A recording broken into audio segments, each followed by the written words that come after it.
I'm giving myself just 20 minutes to get on top of my chaotic kitchen. So this is a Friday, and a Thursday and Friday for us are very busy days as a family. So my husband and I both have quite stressful jobs, and we both work quite long hours. I do 4 long days a week and have Thursday as a non-working day where I'm at home with the kids more. And basically we try to work it so that our children are not in like long days in after school clubs at school, like every single day of the week, or long days at nursery, etc.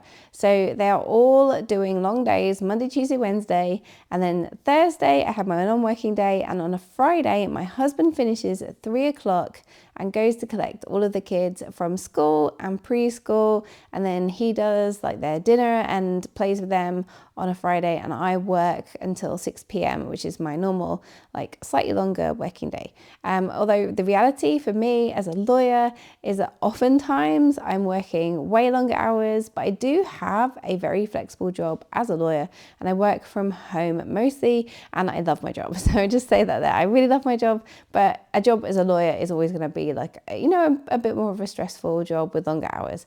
My husband also has a very senior role in the civil service, and he works like silly crazy hours. So between us, we're juggling a lot. So on a Thursday and Friday, things can get a bit more hectic because the kids are at home more, but then also we're juggling work. Like one of us at least is working, and on Friday we're both working for the majority of the day.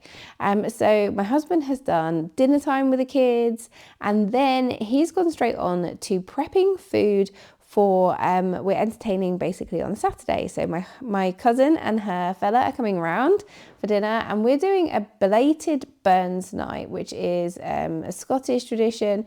My husband is of Scottish heritage, and we take that very seriously in our household.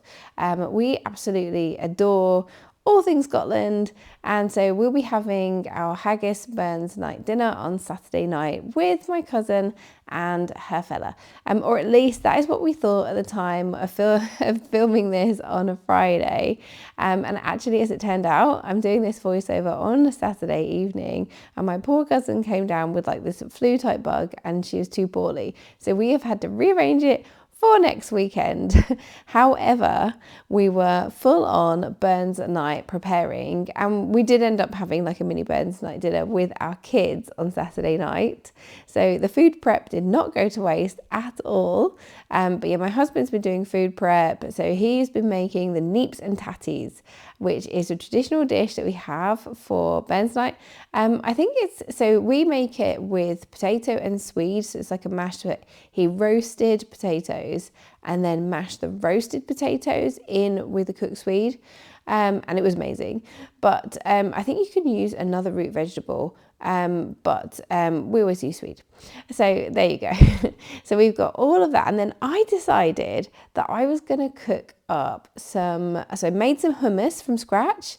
And then I decided I was going to make this like tofu dish. So I've been following this vegan YouTuber. I'm not vegan, but I wanted to bring in some more like vegetarian and vegan meals into my diet, and I've been watching this vegan YouTuber and was thinking like these tofu dishes looked amazing.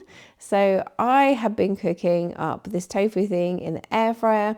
I can confirm it was not amazing. I'm sure it's just me, just the way that I made it. I don't know. I was not a big fan, but I got all in and bought 2 packets of tofu, so I've got to eat them up somehow.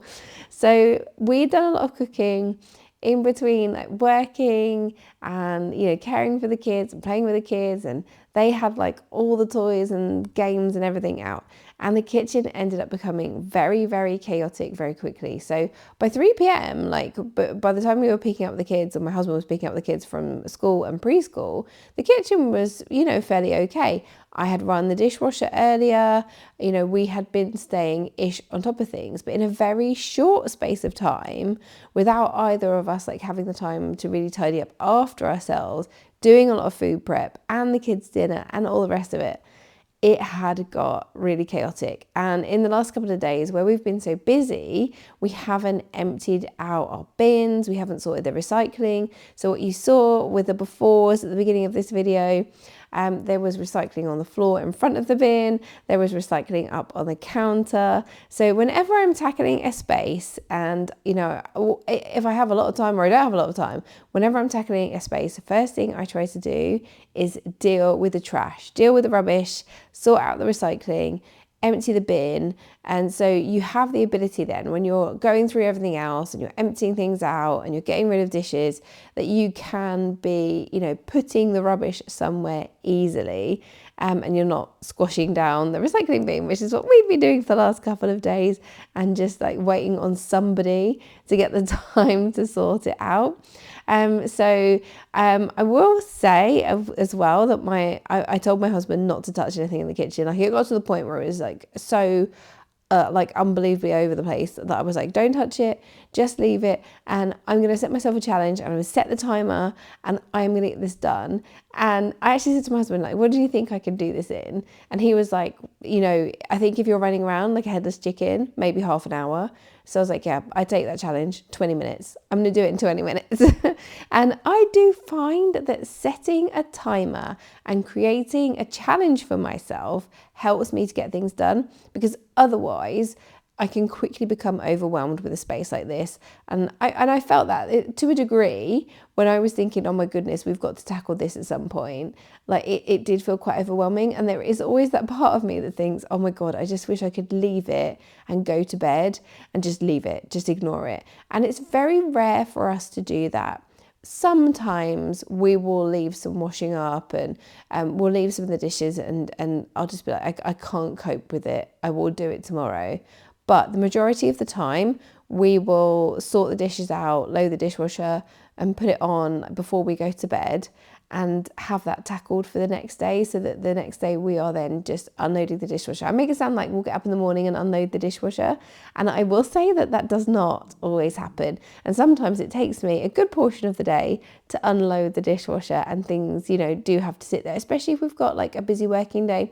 If we're up juggling, taking the kids to nursery and school, and then getting straight back and straight onto work calls, sometimes it doesn't happen for a good while. So don't go thinking that I have got it all sussed and I've got this fantastic routine with dishes, because that is absolutely not the case. But when I'm tackling an overwhelming space, firstly, it's rubbish. Secondly, it's trying to get the dishes done, getting everything cleared up. Once I've put everything in the dishwasher, and I have got, hot soapy water in the sink, and everything needs to be hand washed in that. And then I can wipe down the work surfaces, wipe down the chairs, wipe down the table. And that's generally the order that I will try to tackle things in. In amongst that, I will, try to move things to where they need to be, because I always end up with a lot of stuff, particularly on the kitchen island. I think where it is, that large space, large flat surface always attracts rubbish. My kids also like to put little toys up here. I can already see things in this video that are up here that are my kids. There's a little poppy that's come off of one of their bags. They'll put things up there if they want me to fix them, or find their home, or if they're a precious thing for them. And all sorts of things can be precious in the mind of, a 6-year-old and a 4-year-old. My boys will put things up there that they don't want my 2-year-old to get a hold of, because she can't quite reach onto the kitchen island. So if they think it's a precious thing, whether that's a picture that they've drawn, or something they've made, or a toy they're playing with. At the moment, as I record this voiceover, I have some Playmobil which is sitting on the kitchen island, and actually I'm going to leave it there for tonight, because my 6-year-old has been playing with it lovely today. He's been sat up at the kitchen island where he hasn't wanted his siblings to interfere with what he's doing.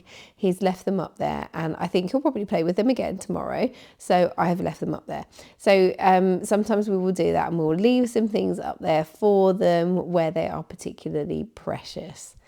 So I'm starting to quickly run out of time here, not long left, and I still have stuff in the washing up bowl. I said washing up bowl, I hate a washing up bowl, so we still have stuff in the sink. But I just want to give the work surfaces a quick wipe down now, so that I have got the bulk of the bigger jobs to do. And I always feel like when I don't have a lot of time, I try to do the worst of everything. And even if I leave a few things soaking in the sink, which is something that I don't like to do, but even if I do leave a few things soaking in the sink, like visually it's better because I can't see them. They're not all scattered around on the work surfaces.